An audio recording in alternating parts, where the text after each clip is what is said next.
तो कहने का तात्पर्य कबीरदास जी ने बताया कि कितना भी तुम कुल्ला कर लो, कितना भी तुम पवित्र हो जाओ, शरीर आपका अपवित्र ही रहेगा। मन बहलाने के लिए हाथ धो लो, बाकी शरीर अपवित्र। दुनिया की बात क्या करें, पैरों में भी यदि हाथ लग जाए ना, पैरों में, तो आप भगवान को छूने के पहले हाथ धोगे कि नहीं? तो क्या पैर शरीर से अलग है? कोई एक्सटर्नल ऑर्गन है क्या? नहीं, वो सब उसी में। कहने का मतलब शरीर कभी भी पवित्र नहीं होता है। इसीलिए कबीरदास जी ने इसको अधम, तुलसीदास जी ने अधम कहा है, पंच रचित अति अधम शरीरा।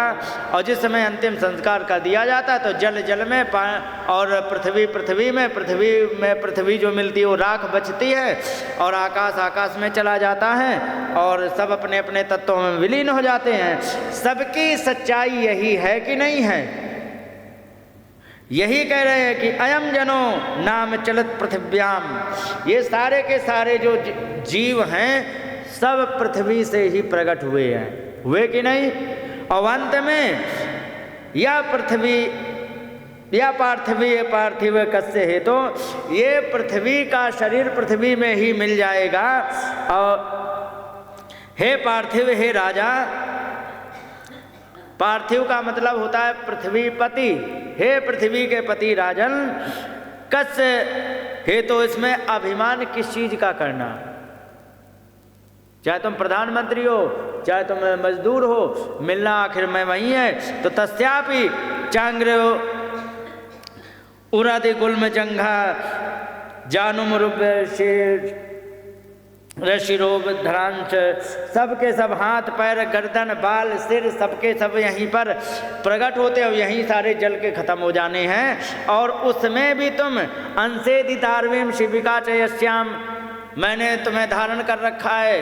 पालकी, शिविका माने पालकी पर बैठ के धारण कर रखा है। सौवीर राजेत्यपदेश आस्ते, जो सौवीर नाम का, सौवीर माने सिंधु सौवीर क्षेत्र है, उसका जो राजा बन करके पालकी पर बैठा है। सिंधु देश पता है आपको किसे कहते हैं? मालूम है? अरे हाँ करो या ना करो, ऐसे हम जवाब दें, नहीं जानते हो ना? अफगानिस्तान को समझ गए? हाँ, अफगानिस्तान ये मुगलों ने नाम रखा है। पहले भारत का हिस्सा था तो इसका क्षेत्र का नाम था सिंधु देश, सिंधु सौवीर भी कहते हैं। इसी क्षेत्र से, अफगानिस्तान से ही गांधारी आई थी। देश का नाम था, वो क्षेत्र का नाम था गांधार। आज भी यदि सर्च करोगे तो उसको आज भी गांधार है, बस उसका थोड़ा सा गा की जगह का कर दिया गया और आ की जगह आ कर दिया गया, तो उसको कंधार बोलने लग गए, गांधार को। समझ गए? आज भी कंधार सर्च करोगे तो वो अफगानिस्तान में उसी को गांधार कहते, उसी वहीं से था। और देखो जा कहाँ रहा था? कपिल भगवान के यहाँ ज्ञान प्राप्त करने। और साधन क्या था? 4 कहारों पर बैठा हुआ पालकी पर। समझ गए? कितना लंबा रास्ता 4 की छाती पर बैठा जा रहा था। यही बात कह दिया कि यहाँ पर सौवीर राजे व्यपदेश आस्ते, और एक सिंधु देश का राजा एक बना हुआ एक ऊपर बैठा है, वो भी पृथ्वी का है। मैं पृथ्वी का हूं तो वो भी पृथ्वी का बना हुआ है। ठीक है? और यस्मिन भवान रूढ़ निजाभिमानो, क्योंकि तुम्हारे अंदर अभिमान घुस गया है कि राजास्मि, मैं राजा हूं। समझ गए? सिंधुति दुर्मदांध, क्योंकि तुम राजा बन गए हो। तो राजा तुम बताएं, बनाया है वो ठीक है, लेकिन तुम मन से, तुम्हारे मन में घुस गया कि मैं राजा हूं। अब अगर जो तुम राजा को अपने आप से निकाल दो, ईमानदारी से बताना सच, तुम्हारे यहाँ का सरपंच, तुम्हारे यहाँ सरपंच है कि उसमें नगर पालिका में चल गया, जो भी जैसा भी हो तुम्हारा, ये अब तो जिला ही बन गया है। मान लीजिए प्रधानमंत्री हैं इस समय, कौन है? श्री नरेंद्र मोदी जी हैं। ठीक है? और उनको पाजामा कुर्ता पहना दिया जाए, वो तो पहने ही रहते हैं, और वैसे ही कपड़े उसी स्टैंडर्ड के किसी और उतनी सेहत वाले व्यक्ति के पहना दिए जाएं, 4 व्यक्ति खड़े कर दिए जाएं, और किसी ऐसे व्यक्ति से पूछा जाए जिन्होंने प्रधानमंत्री नरेंद्र मोदी को देखा ना हो, ठीक है, और अगर जो उन्हें देखा ना, पूछ दिया जाए कि 4 लोग खड़े हैं, इनमें एक भारत के प्रधानमंत्री हैं, तो बताओ जिसने कभी भी मोदी जी को ना देखा हो तो शरीर देख के क्या बता सकते कि ये है? भाई ऐसा तो नहीं है कि प्रधानमंत्री की आंखें डबल एक्स्ट्रा हैं, कुछ नहीं है ना। तो क्योंकि हम लोगों ने उनको मान लिया है तो उसी हिसाब से व्यवहार करते हैं, नहीं तो यथार्थ में क्या है, एक वो भी मनुष्य है, हम भी मनुष्य हैं, समझे? यही बात समझा रहे हैं, क्योंकि तुम्हारे अंदर बैठ गया है रूढ़ निजाभिमानो, क्योंकि तुम्हारे अंदर घुस गया है अभिमान। क्या राजा, मैं राजा हूं, सिंधु सौवीर सिंधुश्रुति दुर्मदांध, क्योंकि तुम्हारे अंदर अहंकार घुस गया कि मैं राजा हूं। यथार्थ में एक बात बताएं तुम्हें, अगर जो तुम राजापन के घमंड को खत्म कर दो तो हम में और तुम में क्या अंतर है बताओ? अब राजा चुप हो गया कि बात तो ठीक कही है, क्योंकि यहां पर लिखा है सोचा निमास्त मदि कष्ट दीना दृष्ट्या निगुर निरन्यनुग्रो से जनस्य गोप्तास्ति विकथ्यमानो न शोभ से वृद्ध सभा सुधृष्ट। कहने लगे कि तू बड़ा धूर्त है, दृष्ट माने धूर्त, तू बड़ा धूर्त है, बड़े सोचने की बात है कि एक तू मनुष्य एक मैं मनुष्य हूं, दोनों मनुष्य हैं, तुम्हें जिम्मेदारी दी गई है राजा की, वो बात ठीक है, लेकिन कह क्या रहे कि जनस्य गोप्तास्मि, मैं लोगों की रक्षा करता हूं, तुम नहीं करते हो, तुम्हारी जिम्मेदारी है लोगों की रक्षा करना, समझ गए? यथार्थ में रक्षा परमात्मा करता है, तुम अपनी जिम्मेदारी निभा रहे हो, ना कि तुम कर रहे हो, समझ गए? इसलिए तुम व्यर्थ का अभिमान लेकर के विकथ्य मानो, तुम बकवास करते चले जा रहे हो, न शोभते, तुम अच्छे नहीं लग रहे हो इन बातें को करते हुए, समझ गए? वृद्ध सभासु धृष्ट, वयोवृद्ध माने कहने का तात्पर्य यहाँ ज्ञानियों की समाज में ये बातें तुम्हारी शोभा नहीं देती हैं, ध्यान रखो। इसलिए यदा चितावेव चराचरस्य विदाम निष्ठ प्रभव च नित्यं, यहाँ पर कह रहे हैं कि इसलिए पृथ्वीपति हो, चराचर के जो कुछ है ये सब के सब परमात्मा ही करने वाले हैं। बहुत ज़्यादा विस्तार करेंगे तो समय बहुत लग जाएगा, क्योंकि एक प्रसंग के लिए ईमानदारी से 8 घंटे चाहिए है, और हमें 8 घंटे में 2 दिन की कथा करनी, कैसे काम चले? तो ज़्यादा ना विस्तार करते हुए जब इस प्रकार से उन्होंने कहा कि तुम अपने आप को बहुत बड़े ज्ञानी समझते हो, यथार्थ में ये है कि तुम भी मनुष्य हो हम भी मनुष्य, तो उन्होंने कहा कि फिर राजा किसे कहते हैं? हमें समझ में नहीं आए, क्योंकि समझ में नहीं आई, क्योंकि ना तो क्योंकि आएगी भी नहीं। किन्ने कही? जड़ भरत जी ने, क्योंकि आएगी भी नहीं, क्योंकि अच्छा नहीं आएगी, क्योंकि ऐसे नहीं आएगी, क्योंकि ये जो ज्ञान है, ये जो बातें समझने के लिए है, तो ये कब आएंगी? कह रहे कि रहु गणई तपसा न याति, हे रहुगण, ये जो ज्ञान है ना कि कौन राजा है, कौन करता है, कौन रक्षा करता है, नहीं तो मनुष्य बराबर, फिर राजा और प्रजा में क्या अंतर है, ये सारी बातों को जानने के लिए ये ज्ञान रहु गण एतत्, ये जो ज्ञान है तपसा न याति, बहुत ज़्यादा तपस्या करने से ये ज्ञान नहीं आता है। न चेज्जया निर्वपणात् गृहात् वा न च इज्जया, यज्ञ करने से नहीं आता, निर्वपणात्, दाढ़ी मूछे घोंट डालो बाबा जी बन जाओ, इससे भी नहीं आता, गृहात् वा, घर से तुम बाहर निकल जाओ बाबा जी बन के, न छंदसा, छंदसा माने वेद पढ़ने से, ना तो वेदों से आएगा, नैव जलाग्नि सूर्यो, ना तो जल चढ़ाने से, ना सूर्य तर्पण करने से, ना अग्नि कि उपासना करने से आएगा, तो फिर कैसे आएगा? आएगा ही नहीं, क्योंकि आएगा फिर कैसे आएगा? बिना महत पाद रजोभिषेकम, जब तक महापुरुषों की संगति नहीं करोगे ना, तब तक तुम्हें ज्ञान नहीं आएगा। और तुम आजे सब सीख जाना चाहते हो, तो महापुरुषों की संगति उत्तरोत्तर लगातार करनी पड़ती है, एक दिन में नहीं होता है। तुलसीदास जी कहते हैं कि तब ही होए सब संशय भंगा, जब बहुकाल करिए सत्संगा। एक दिन में तुम, कोई भी है पीएचडी की डिग्री एक दिन में मिल जाती है कि सालों रगड़ना पड़ता है? सालों लगते हैं ना।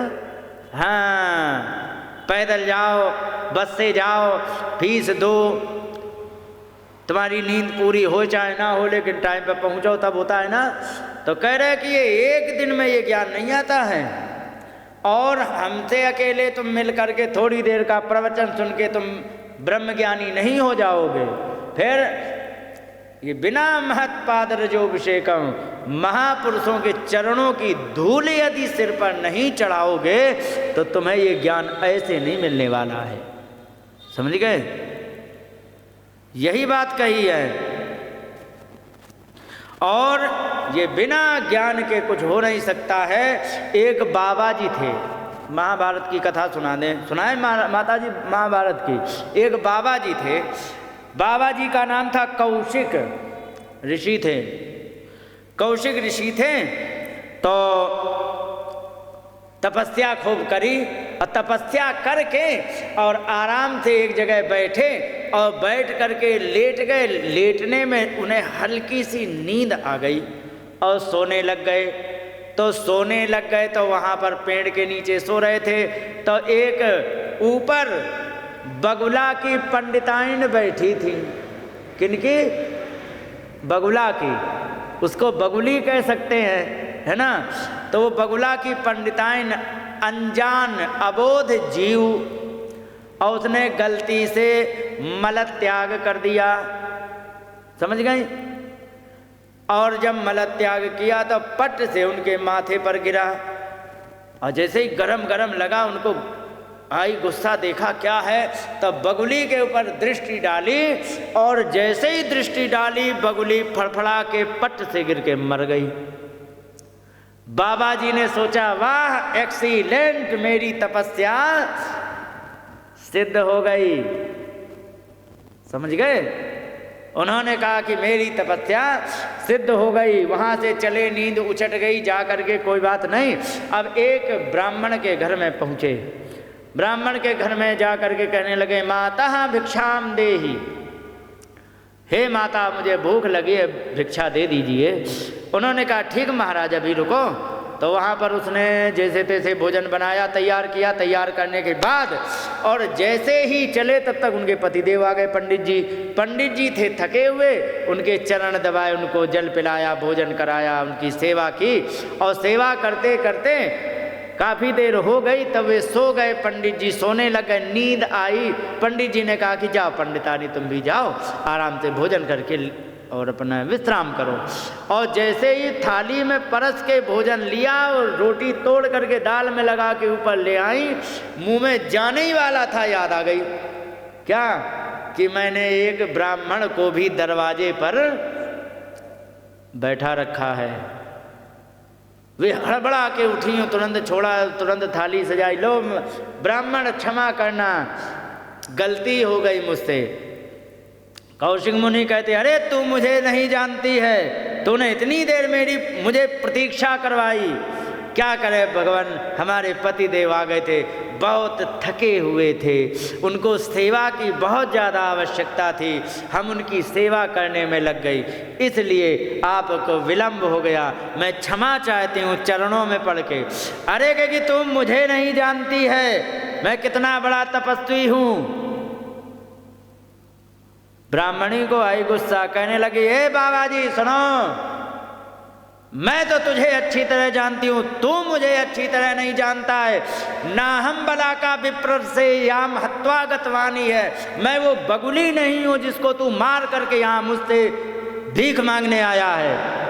बाबा जी के कान खड़े हो गए, हे भगवान, इसका कौन सा गुप्तचर था जो उसने बता दिया। अब बाबा जी खाना पीना भूल गए, कहने लगे देवी तुम्हारे पांव पड़े, चरणों में पड़े, कहने लगे ये बता दीजिए ये ज्ञान तुमको कैसे हो गया।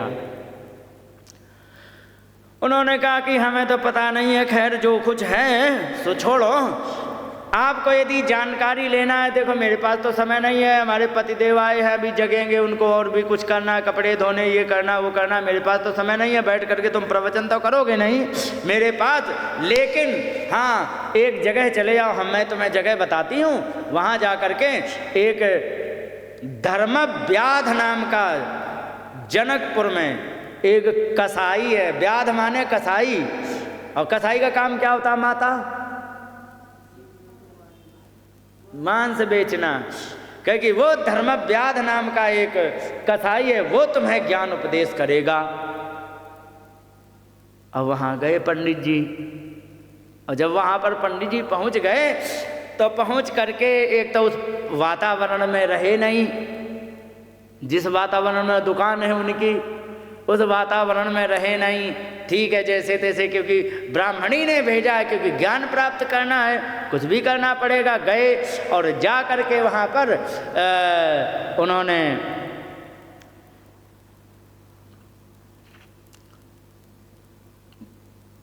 टाट पट्टी समेट करके दुकान बढ़ाई, छुरा उस तरह जो कुछ थे उनके जुगाड़, वो सब लपेट के धो धा के अपने लेके चले, क्योंकि तुम आए हो, अच्छा अच्छा अच्छा अच्छा। और जैसे ही वे दुकान बढ़ाने ही जा रहे थे तब तक पंडित जी आ गए, और वहाँ रहे, अच्छा नहीं लगा, अच्छा अच्छा अच्छा महाराज जी आ गए, क्योंकि हाँ कैसे क्या हालचाल है पंडितानी के?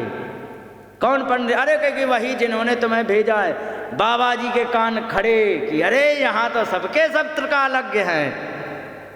वो कह रहे कि बगुली नहीं हूँ, और वो कह रहे कि पंडितानी के क्या हालचाल है जिन्होंने हमें यहाँ भेजा है, लो सबके सब त्रिकालज्ञ हैं।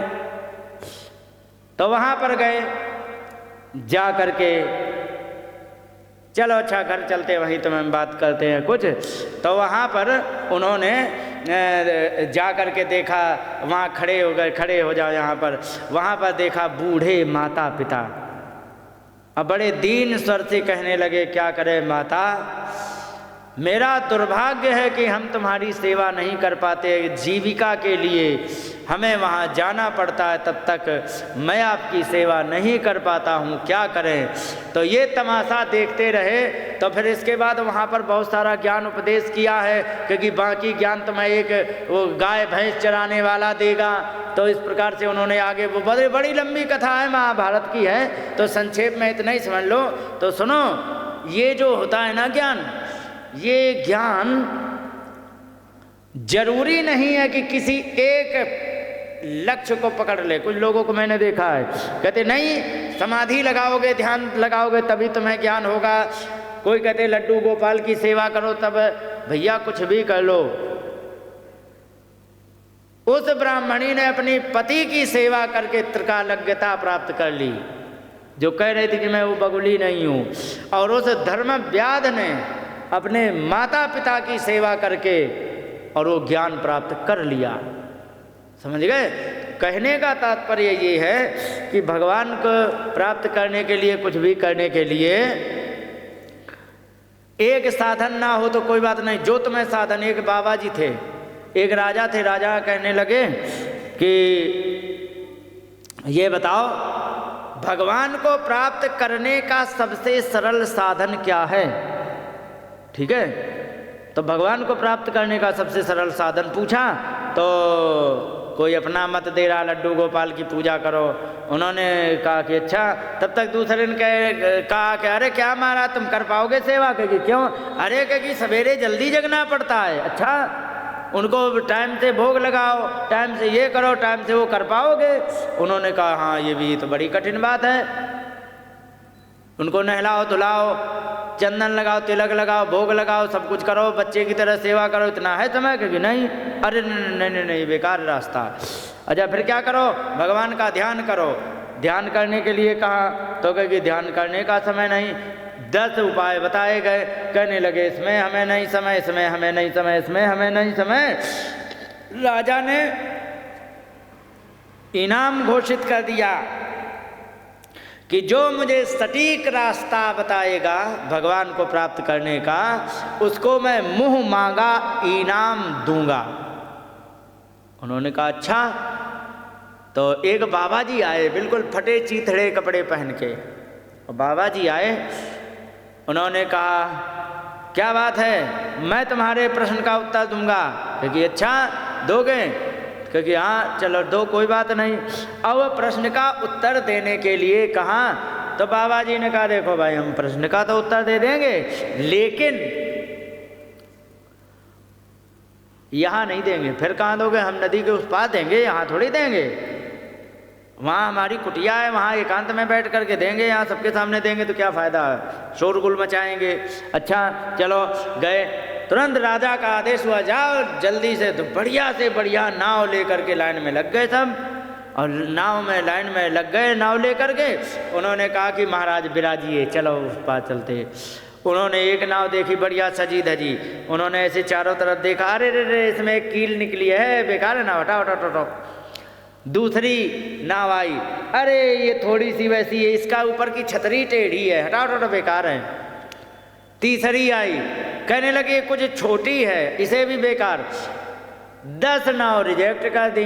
राजा कहने लगे महाराज किसी एक नाव पर बैठ जाओ, पार ही तो जाना है, किसी एक नाव पर बैठ जाओ पार हो जाओगे। क्योंकि मूर्ख कहीं के, यही मैं तुझे समझाने के लिए यहाँ आया हूँ। अरे तू बैठ तो सही किसी नाव पर, तू पार तो हो जाएगा, तू इसमें खोट निकाल रहा, उसमें खोट निकाल रहा। कुछ नहीं तू लड्डू गोपाल को ही सेवा करने लग जा, कुछ ना हो तो भगवान की आरती कर, अरे कुछ तो कर, यही मैं समझाने आया था। अब बाबा जी वहाँ से निकल लिए। कोई भी एक मार्ग पकड़ लिया जाए तो भगवान की प्राप्ति हो जाती है, लेकिन यदि बिना सद्गुरु की शरण में यदि तुम मार्ग पकड़ोगे ना, तो मालूम है क्या समस्या आएगी।